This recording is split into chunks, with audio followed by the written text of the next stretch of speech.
तो hello guys, एक बार स्वागत है आपका फिर से हमारे चैनल पर। आई नो की वीडियो बहुत ही लेट आ रही है, लेकिन इसके पीछे भी एक रीजन है। दरअसल इसका नेक्स्ट चैप्टर वेबसाइट पर लिस्ट ही नहीं हुआ था, इसी कारण से मैं इसका नेक्स्ट एपिसोड नहीं ला पा रहा था। लेकिन जैसा कि आपको पता है, सब्र का फल मीठा होता है, इसीलिए मैं लेकर आ गया हूँ नया चैप्टर। ओके, तो कहानी को शुरुआत करते हैं। लास्ट एपिसोड में हमने देखा था कैसे बॉस और सिंगल ड्रैगन के बॉस डोडा के बीच में फाइट हो रहा था, जहाँ पर फायर बियर गैंग के बॉस डिसएडवांटेज में लग रहे थे, क्योंकि पहले ही डोडा के बंदे ने उनके पीठ में चाकू घोंप दिया था, जिस कारण से उन्हें काफी ज्यादा दर्द का सामना करना पड़ रहा था। साथ ही साथ उनका ब्लड लॉस हो रहा था, इसीलिए वो डोडा को जल्दी से खत्म करने का सोचते हैं। बॉस भागते हुए आते हैं और डोडा को पंच मारते हुए कहते हैं, तू मुझे मारने की बात कर रहा था, लेकिन आज यहाँ पर सिर्फ तेरी लाश जाने वाली है। लेकिन डोडा उनके पंच को रास्ते में ही अपने हाथों से रोक लेता है और भगवान का नाम लेते हुए कहता है, नमो अमिताभ अवलोकितेश्वर। ये बोलकर वो अपना हाथ बॉस के चेस्ट में मार देता है, जिस कारण से बॉस को काफी ज्यादा दर्द होता है और वो सीधा दीवार में जाके टकराते हैं। दीवार भी काफी ज्यादा डैमेज हो जाता है डोडा के पावरफुल अटैक के कारण से। ये देखकर बॉस मनी मन सोचते हैं, मेरे पीठ का घाव अभी तक दर्द हो रहा है और मेरा ब्लीडिंग अभी तक रुका नहीं है। मैं ऐसे ही फाइट करते रहा तो हार जाऊंगा, नहीं नहीं आज तो मैं मर जाऊंगा। इधर डोडा वापस से पावरफुल अटैक करके लड़ने के लिए रेडी हो जाता है। तभी बॉस की नजर पास में पड़े टेबल पे जाती है, जिसे देखते हुए कहता है, लगता है मुझे अब चाकू का यूज करना ही पड़ेगा। ये देख कर डोडा चिल्लाते हुए कहता है, तू वो चाकू का यूज नहीं कर सकता है, इसे चीटिंग माना जाएगा। जल्दी से वो चाकू रख दे और हैंड टू हैंड मेरे से फाइट कर। मगर बॉस चाकू उठा लेते हैं और उसकी तरफ बढ़ते हुए कहते हैं, हम गैंगस्टर है गैंगस्टर, इसमें चाकू यूज करना कब से चीटिंग होने लगा। ये कितना बुरा है कि मुझे सिंगल ड्रैगन के बॉस के मुंह से चीटिंग वर्ड सुनना पड़ रहा है। हमेशा तो तुम सब ही चीटिंग करते हो, अगर तुम सब वेपन यूज करना बंद कर दो तो तुम्हारी वैल्यू कुछ भी नहीं रहेगी गैंगस्टर की दुनिया में। ये बोलकर वो अटैक करते हैं, लेकिन डोडा उनके अटैक को डॉज पर डॉज करे जा रहा था। फिर डोडा कहता है, कैंग हंकुक, तू हमारे वेपन के फील्ड में एक्सपर्ट गैंगस्टर से फाइट नहीं कर सकता, तू उनके सामने टिक भी नहीं पाएगा। ये सुनकर बॉस उसके ऊपर हमला करते हुए कहते हैं, अगर ये सच है तो तू सिर्फ मेरा अटैक को डॉज करते जा रहा है, क्योंकि इसके अलावा तू कुछ और कर ही नहीं सकता। तब डोडा अटैक करते करते डेड एंड पे पहुंच जाता है और जैसे ही बॉस उसे मारने वाले थे, वैसे ही वो टाइगर श्रॉफ की तरह उछलकर उनके अटैक से बच जाता है और स्माइल करते हुए कहता है, ये मेरा ऑफिस है, मुझे हर जगह के चप्पे चप्पे के बारे में पता है, तू मेरा यहाँ पर कुछ भी नहीं बिगाड़ सकता है।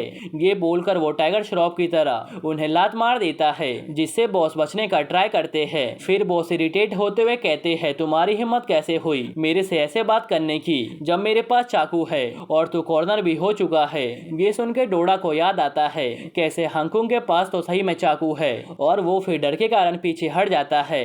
तभी बॉस उसके पैरों पर चाकू से हमला करके कट लगा देते हैं, जिस कारण से वो काफी ज्यादा दर्द से चिल्लाने लगता है। तब बॉस कहते हैं, अगर तू चाहेगा तो मैं अभी एम्बुलेंस को बुला सकता हूँ, क्योंकि अगर तूने जल्दी से ट्रीटमेंट नहीं लिया तो तू अपने पैरों को खो सकता है और फ्यूचर में तू अपने पैरों का यूज कभी भी नहीं कर पाएगा। लेकिन डोडा हेल्प मांगने के लिए रेडी नहीं था। तब बॉस उससे पूछते हैं, इसका मतलब तू यहाँ पर ब्लीड करके मरना चाहता है, लेकिन मेरे से हेल्प नहीं लेना चाहता है। डोडा एक कोने में खड़ा होते हुए सोचता है, मैं ऐसे इससे नहीं फाइट कर पाऊंगा, अगर मैंने कुछ नहीं किया तो मर जाऊंगा, अगर मेरी जान बचेगी तो मैं इसे फ्यूचर में फाइट कर पाऊंगा। तभी बॉस उससे पूछते हैं, क्या तू अपने बच्चे के लिए कोई लास्ट वर्ड छोड़ के जाना चाहता है, मैं तेरे मरने के बाद उसे बता दूंगा। ये सुन के डोडा कहता है, कैंग हंकुक, मेरे पास एक उपाय है। ये सुनते ही बॉस वापस से उसके हाथों में चाकू मार देते हैं और कहते हैं, मुझे तेरा कोई बात नहीं सुनना है, मुझे पता है तेरे खून में ही गद्दारी है, वैसे अगर तू यहाँ से बचकर चला भी गया तो तुझे तेरा बाप मार डालेगा, इससे अच्छा है कि तू मेरे हाथों से मर जा। ये सुन के डोडा डरते हुए अपने हाथ ऊपर करके बोलता है, एक मिनट मेरी बात तो सुनो, तुम्हारा भी एक बेटा है ना जिसका नाम केंजी है, और मेरा भी एक बेटा है जिसका नाम वॉन है, वो दोनों ही सेम एज के हैं। तब बॉस कहता है, हाँ तो मैं क्या करूँ। जिसपे वो कहता है, चाइना में भले ही हम दुश्मन की तरह रहे होंगे, मगर हम यहाँ पर एक दोस्त की तरह नहीं रह सकते हैं, तुम भी तो एक फादर हो, तुम्हें भी अपने बेटे और उसके फ्यूचर की चिंता होगी, तो क्यों ना हम दोस्त की तरह मिलजुल के रहे, ये आइडिया काफी अच्छा रहेगा। ये सुनकर बॉस अपने सिर पर हाथ रखते हुए कहते हैं, तूने यहाँ पर बाप और बेटे की बात करके मुझे तो इमोशनल कर दिया, अब तो मैं तुझे चाहकर भी मार नहीं सकता हूँ, इसीलिए मैं एक मौका देता हूँ, अगर तू मेरे रिक्वायरमेंट को पूरा करेगा तो मैं तुझे यहाँ पर कोरिया में रहने दूंगा। साउथ कोरिया के कुछ ही एरिया में काम करने की आजादी दे सकता हूँ, बाकी के एरिया में तू अपना कदम भी नहीं रखेगा। ये सुनकर डोडा हाथ जोड़ते हुए कहता है, ये तो बहुत बड़ी मेहरबानी है, तुम जैसा बोलोगे मैं वैसा करने को रेडी हूँ। उसके बाद बॉस गुस्से में कहते हैं, तुझे तब तक काम करने दूंगा जब तक तू मेरे रूल्स को फॉलो करेगा। क्या तुझे मेरी बात समझ आ रही है? ये सुनकर वो हाथ जोड़ के हाँ में जवाब देता है। फिर बॉस गुस्से में कहते हैं, आज के बाद तूने अपना नाक भी गड़ाया तो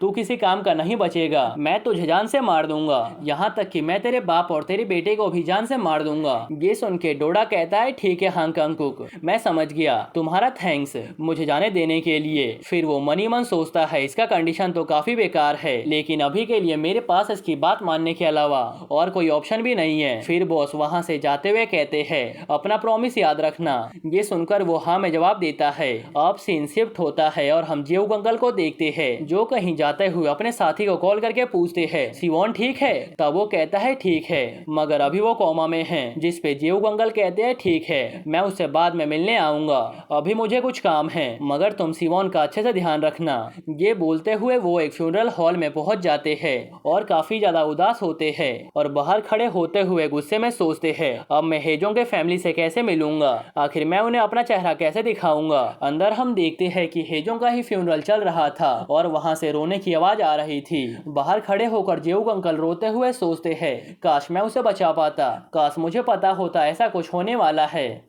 उसके बाद वो उसी जगह पर बैठकर हेजों को याद करने लगते हैं। तभी वहाँ पर दो बंदे आते हैं और पूछते हैं, जेऊ तुम यहाँ पर क्या कर रहे हो? जिस पे जेऊ अंकल कहते हैं डिटेक्टिव तुम यहाँ पर कैसे? ये सुन के डिटेक्टिव कहता है, हमारे साथ चलो, हमें कुछ काम है। तब जेऊ अंकल कहते हैं, मुझे नहीं पता क्या हुआ है और तुम सब यहाँ पर क्यों आए हो? तब डिटेक्टिव कहता है, जो भी हेजों के साथ बुरा हुआ हो, लेकिन हमें तुमसे कुछ बात करना है, इसीलिए तुम हमारे साथ चलो, नहीं तो यहाँ पर हंगामा हो जाएगा और ये तुम्हें भी पसंद नहीं आएगा और ना ही यहाँ के लोगों को। जिस पे जेऊ अंकल पूछती है, लेकिन तुम मुझे क्यों ढूंढ रहे हो? तब डिटेक्टिव कहता है, हेजोंग ने लास्ट टाइम जिसको सबसे ज्यादा बार कांटेक्ट किया था वो तुम ही हो और हमें जिसके ऊपर शक है वो तुम हो। हमें लगता है जेऊ उसका खून तुम्ही ने किया है। ये सुनकर जेऊ अंकल को काफी गुस्सा आता है, ऐसा लग रहा था जैसे वो डिटेक्टिव को यहीं पर मार डालेंगे। और इसी के साथ ये एपिसोड यहीं पर खत्म होता है। अगर आपको ये एपिसोड थोड़ा सा भी पसंद आया हो तो प्लीज वीडियो को लाइक कर देना। और हाँ गाइज, अभी तक अपने चैनल को सब्सक्राइब नहीं किया तो प्लीज कर लेना और साथ ही साथ में वीडियो को हाइप करके कमेंट भी कर देना। ओके, तो मिलते हैं नेक्स्ट एपिसोड में। और हाँ, इसका नेक्स्ट एपिसोड परसों ही आ जाएगा, तो तुम्हें ज्यादा वेट करने की जरूरत नहीं पड़ेगी। एनीवेज ओके, मिलते हैं नेक्स्ट एपिसोड में, तब तक के लिए बाय बाय।